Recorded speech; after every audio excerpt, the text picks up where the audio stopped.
Welcome to the Hembury Books Podcast. Today, my guest is Liz Kelly, who is the founder and CEO of Goody PR and the Goody Business Book Awards. She is the award-winning author of 8-Second PR, New Public Relations Crash Course, and a podcast host whose mission is to magnify good. As the author of 3 books, Kelly knows how hard it is to promote them. After submitting many Goody PR clients for book awards, Kelly noticed few programs recognised 100% social impact authors. As a result, Kelly started the Goody Business Book Awards in 2022. Kelly's Goody PR team has booked thousands of earned media interviews for clients, including The Today Show, CNN, BBC, PBS, NPR, and Time. Kelly is a Johns Hopkins University Carey School of Business alumni from the Baltimore, Washington, D.C. area, now lives in Los Angeles near the ocean and mountains, and loves photography, and she is an autism advocate. Thanks a lot for coming on the podcast, Liz.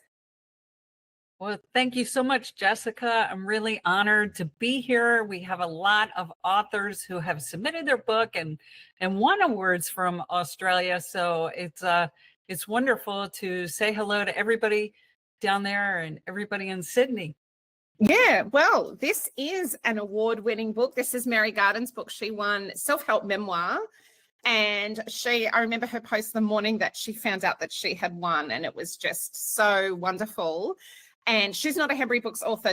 I've had her on the podcast. She's a friend. She has written a beautiful book that I think is really brave and has a real social good purpose. So I leapt at the chance to have you on the podcast. Could you tell people a bit more about what prompted you to launch the awards in 2022? Absolutely. Well, I had, submitted a lot of authors to book awards, and I submitted my own book, the 8-Second PR Public Relations Crash Course. I had submitted that to book awards. So I had been on both sides as the publicist submitting the client and then the author submitting my own book award. So I could understand the experience. And as a marketer and somebody who likes to magnify good, I thought, okay, how can I put this all together and put together a better program that has an up-to-date website? Because we're pretty new in terms of book awards, but we are a great brand. We spent, I don't mind sharing, $2,000 just on our logo.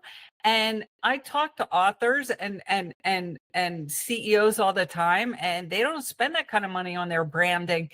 But we really look at it as important. So we went all in and built a brand with a hot air balloon. And the hot air balloon idea came from uplifting author voices above the rest, because there are 46 million books, probably more, on Amazon right now. So it's really easy to become a best-selling author on Amazon. You just tell all your friends, buy my book on Thursday at the same time.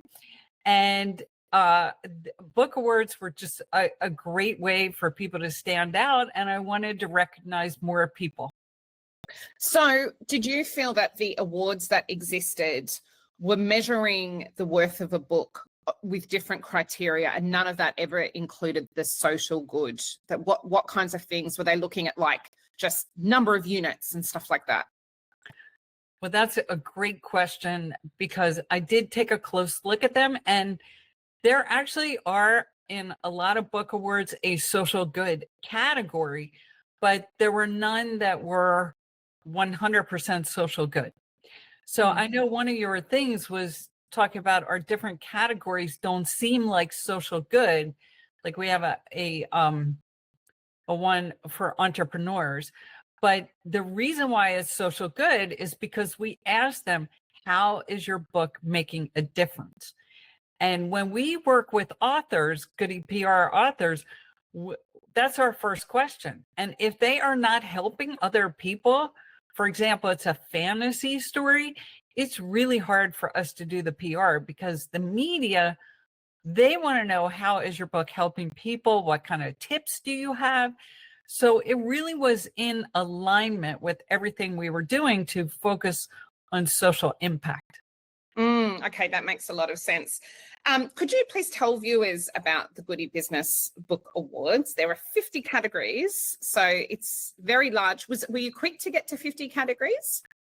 We were quick to get to 50 categories, but in 1 year, it wasn't last year, it was the year before. After the first year, we changed half the categories. So we learned what was popular and what wasn't. And for example, self-help memoir, Mary Garden's book, that was the most popular category. So we thought, okay, how do we expand this so we can recognize more people who've written to tell their own story? So we added things like autobiography, self-help inspiration, that kind of could be a self-help memoir, but it expanded the options. I see. Yeah. Okay. And they do have business in the title, but because one of my authors said, "Oh, my book's not business, it is self-help." And I said, "Danielle, look, there's a category." Correct? Yes, that's another really good question, because we struggle with that, but most of our Goody PR clients are in finance or health, but they're entrepreneurs in the health area. They're also in entertainment, so they're all businesses. And so it comes across as a little bit of a stretch, but I'll tell you another reason why we did business is, as a marketer, we wanted to go into a niche area. And if we just did Goody Book Awards, it's too broad. And so in 2023, we got written up as one of the top 8 business book awards by Right Business Results. And they're based out of the UK. And we were honored to be on their list. And if we were just this one big, broad book awards, we would not have gotten that recognition.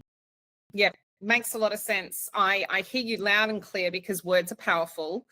And it is the same reason why Hembury Books is a hybrid publisher. And, people inside the publishing industry would say, well, technically you're not, because, your authors keep 100% of their royalties. It's not a share. But I say hybrid is a very positive word, and people understand that concept, on a broader level. So I don't mind taking the time to explain the term, because I think it's a powerful term. And I want to be upfront that we are different. We're not a traditional publisher. So I wondered if you could just tell an author who would love to enter the important things they need to know about eligibility, when judging starts, costs, those kinds of things. Really, it's any book is eligible that's been published within 5 years. We made it 5 years because we wanted to reach as many people. I mean, our goal is to magnify good, and we want to recognize as many authors as we think have written good books. And there are a lot of great books out there. And we do have a panel of judges, and we can talk about that in a little bit. So everybody does not win, but we do let you do it if your book is published within 5 years. And then it's an easy process on our website. It's a 3-step process. You upload your book, you upload the cover, and then you upload how is the book helping people. That's a really important question, because that's the first thing our judges look at. And then if you win, that is what gets published on our website. So a lot of people just copy and paste whatever their book description is. Yeah. But it's better if you think through, how is your book helping other people? And then let's see what else. Okay, so the nominations open October 1st, and then they end September 30th. We go through 6 weeks of judging, and then the winners are announced by November 15th.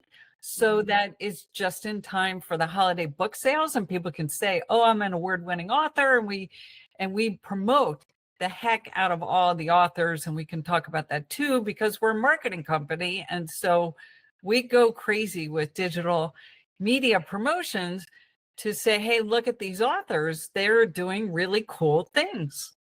Amazing. I love it.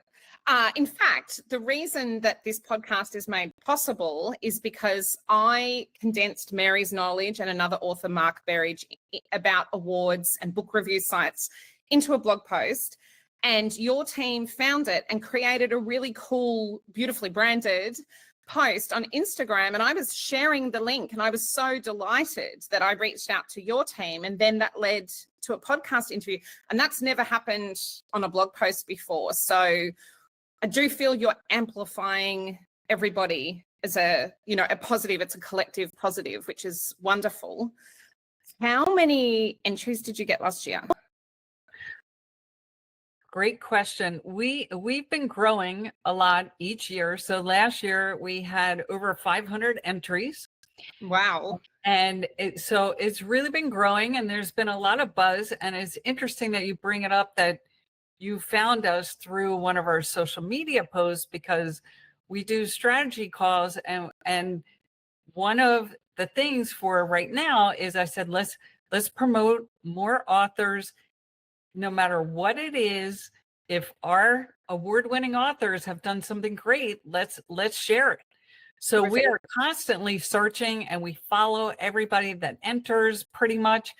And so it is about magnifying the story. And Mark Berridge, who wrote A Fraction Stronger, he actually won finalists. He did not get the winner, but we consider everybody who's a winner and a finalist an award-winning author. And we never know how people are going to react. And he has really taken it, to the top of the hill in terms of applying for book awards, promoting book awards. And so it's not just us. He promotes everybody he submits to. Yeah. And then he asked me for a call like this, a Zoom call, and we met and talked about his book and talked about his marketing strategy. So if people reach out to us, we will do a lot to help promote them. That's amazing. The podcast I did with Mark was on, he's won 16 book awards. How do you do that? How do you achieve that? And what does it involve?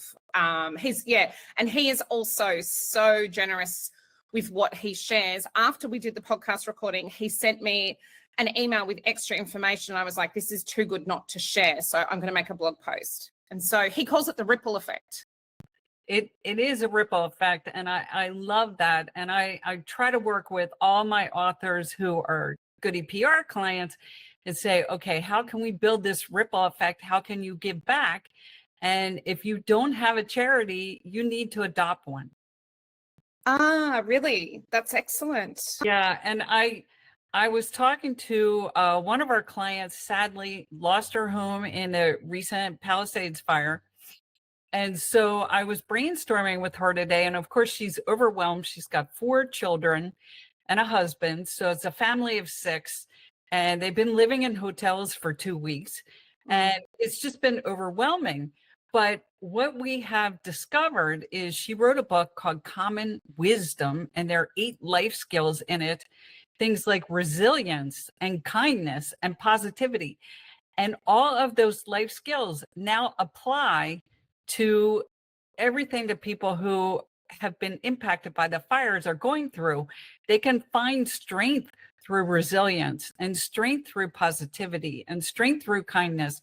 And so we had this whole brainstorming about, I said, okay, you want people to get your book, but how can you give back to the community? And I said, can you pick 3 charities that are, charities helping people impacted by the fires? And then what else can we do? And we decided that we're going to go to bookstores, and we're going to give 2 copies of her book and say, these skills can help people. If you want free copies, the author is giving away free copies to LA area bookstores. So I love brainstorming stuff like this. And that's the same thing with the way we promote the authors that win the Goody Business Book Awards every year. We try to do more. That is so great. What are your thoughts, with all your expertise in PR, on the power of a book becoming an award-winning book to sell more copies? Well, I love that question, because I actually got it on a different podcast a while ago, and thought about it, and I really think award-winning author now stands out more than best-selling author to a reporter, because I was saying earlier, it's way too easy to become a best-selling author on Amazon. It's great. Congratulations if that happened to you. But I found it was way too easy by just telling everybody to buy my book on the same day. So if you submit your book to book awards, we actually have judges that are actually reading your book and comparing it to other books. And so you are getting carefully selected as, hey, this is a great book. And I think the media is figuring that out. And I think it also stands out more to people who may be scrolling through social media when they see these awards. And I think it's a really big honor, and I think everybody should apply. And if you don't apply to the Goody Business Book Awards, apply to another book awards program. And P.S., we tell people, don't just apply to our program, apply to multiple ones, because we want you to increase your chances of being recognized. Absolutely. Apart from, selling copies and the glory, are there some other benefits of having an award-winning book that happens to authors? Well, I think one thing, we try to tell people to promote it everywhere. So, for example, for 8 Second PR, because I was saying we submitted to a book awards program and became a winner, we put the seal on the cover. This is the best book awards. So I think that helps with book sales. I think you can put it on your Amazon page. You can put it on your website. You can share it on LinkedIn, which for business book awards, LinkedIn is a great place to be. Yeah. I also think it sounds good as a title on all your social media.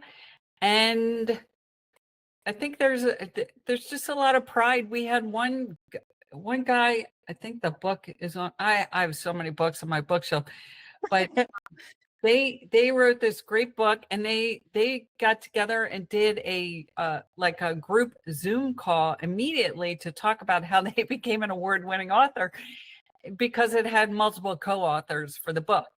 So there's a huge digital marketing opportunity, huge sales opportunity, and just it increases your credibility. It certainly does. I mean, the credibility of having authored a book is high. Then winning an award is higher still. It's really, the future opportunities it generates professionally, I'm sure, are enormous. And I think also that recognition, a book is a lot of work over a sustained period. It's deeply intellectual. And I think to get formal recognition is just, that's such an amazing feeling for you as a person. Talk about confidence, in your ideas and how you express them. Well, that's such a good point, because so many writers, we're sitting at home with our computer and we're not really sure, is this going to resonate with people? And then you get reviews on Amazon and Goodreads and other places, which is great feedback, but it's not the same as getting a judge to say, this is the book that stood out in this category and this is the best book. So it's really rewarding to get that. And I totally agree. Books are hard to write. This is not an easy thing to write a book. And a lot of people, it's their life story, it's their life work, it's their top secrets, how to do whatever they do best. And so to be recognized for that work, I think is really important, versus just an Amazon algorithm saying you're the best-selling book today for an hour. Yeah. Oh, this is a permanent thing. What is something that would surprise an author about the behind the scenes of book awards? I think we are all guilty of seeing it from the side of the author. That's a good question too. A lot of people, what they don't realize is the heavy lifting we do behind the scenes to get all the promotions together. And I have a team that's social media, and I have a website team, and we have a whole system to actually enter the winners and then create the 50 pages, because we do a page per category. And so fortunately, we've worked out a lot of the kinks, and this year was much easier. The quality checking was much easier. It was just little things that we were having a problem with. For example, a co-author, their name, they put in a name like in all caps versus upper and lower, and we wanted consistency. There was another thing that we gave for self-help memoir. We had 9 winners, I think, the first year, because it was so popular and we got so many books. So let's say we had 4 winners and 5 finalists. Well, on the website page, it only allowed us to have 6. So we were getting emails from authors saying, "You said I'm a winner, but I'm not on the page." Oh, And no. I had to go to my web guy and say, "Okay, why do you think this is happening?" And all he had to do was go in and change a setting. But I think it is a big deal to run a program like this, and I just don't think people understand that, and that's okay, because we want to make it easy. And then the graphics, we create custom graphics for every winner or finalist, and that takes a couple weeks, to create those, because we ask people to upload their book cover, and then we get different versions of book covers. Some people do the front and the back, other people just do the front, and other people do a 3D version of the book cover. And we just want the flat, front page. So we have to quality check those and download all those for the graphics. And it's fine. It's just part of what we do, but it's really important to us. And I've had other people say that they've applied to other awards programs and they don't do half of what we do to promote our authors. So we really go above and beyond. And I think it's just because we're a PR agency. And you know how important it really is. So important. I was a judge last year for the Australian Society of Travel Writers. I got to judge Best Book of the Year, Travel, which is my passion. And I was so excited, but then the books arrived and I had a stack of 10 books next to my bedside table. It is a huge amount of time and work. They didn't give me very long to do it. And you feel the weight of making a decision.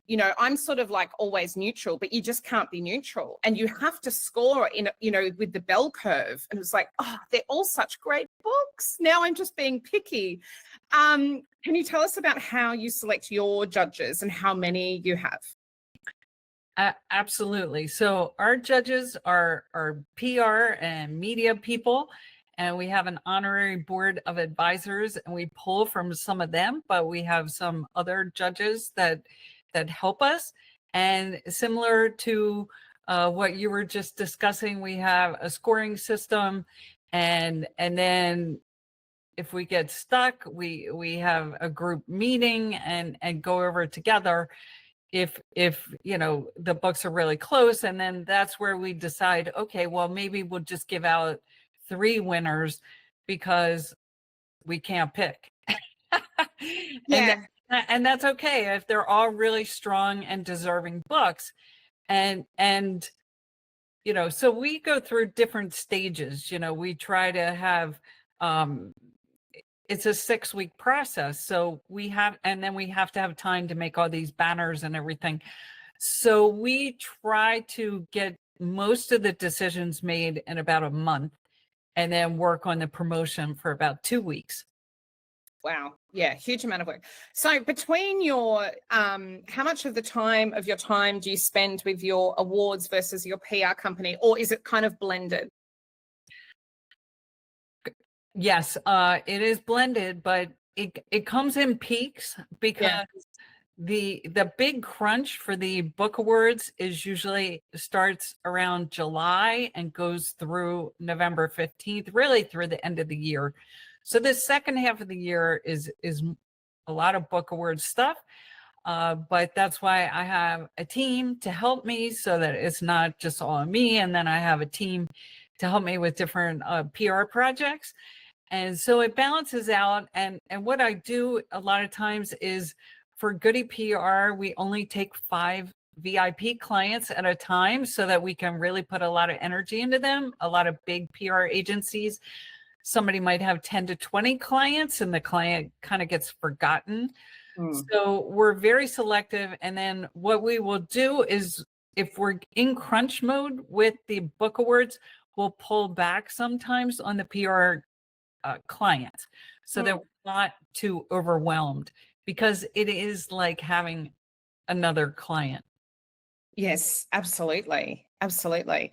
Can we talk prizes in terms of if an author wins, do you give them the assets and things to go on their books?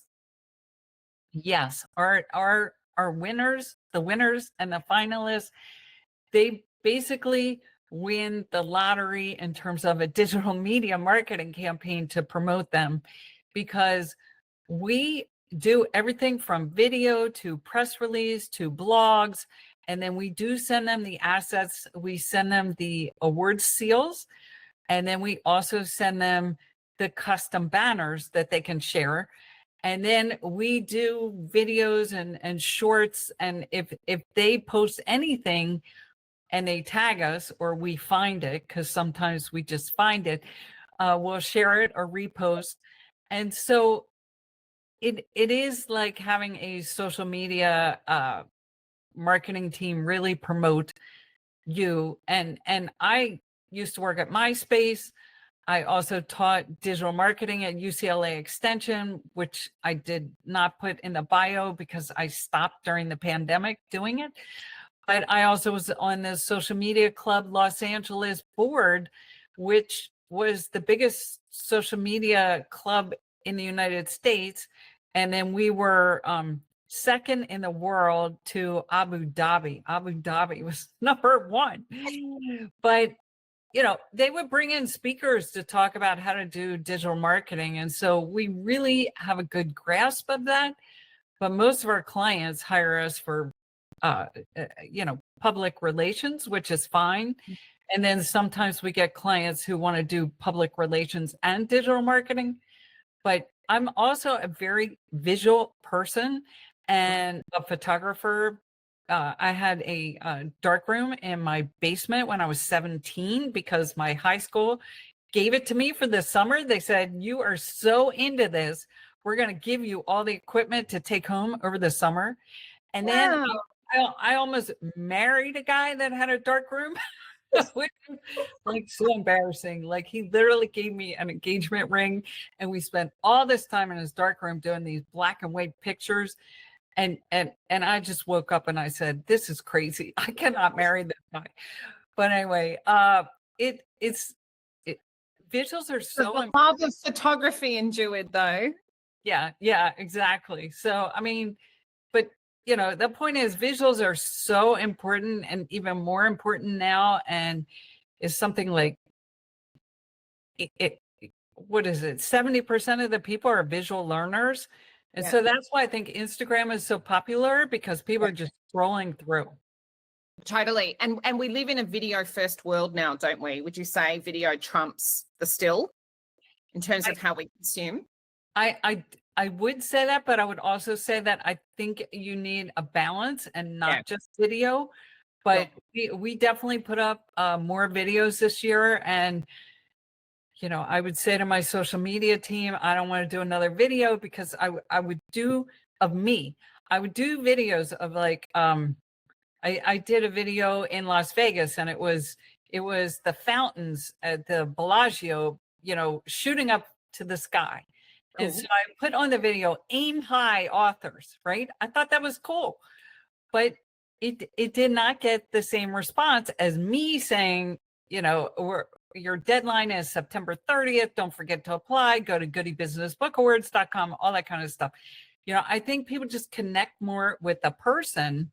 And so that's part of what I told my digital marketing team. I'm like, go find the videos of our authors and start sharing them. Okay. Liz, thank you so much for spending time with us and sharing all those amazing insights. For authors, getting this behind the scenes glance by the person who started the Goody Business Book Awards is amazing. So thank you very much. Wonderful.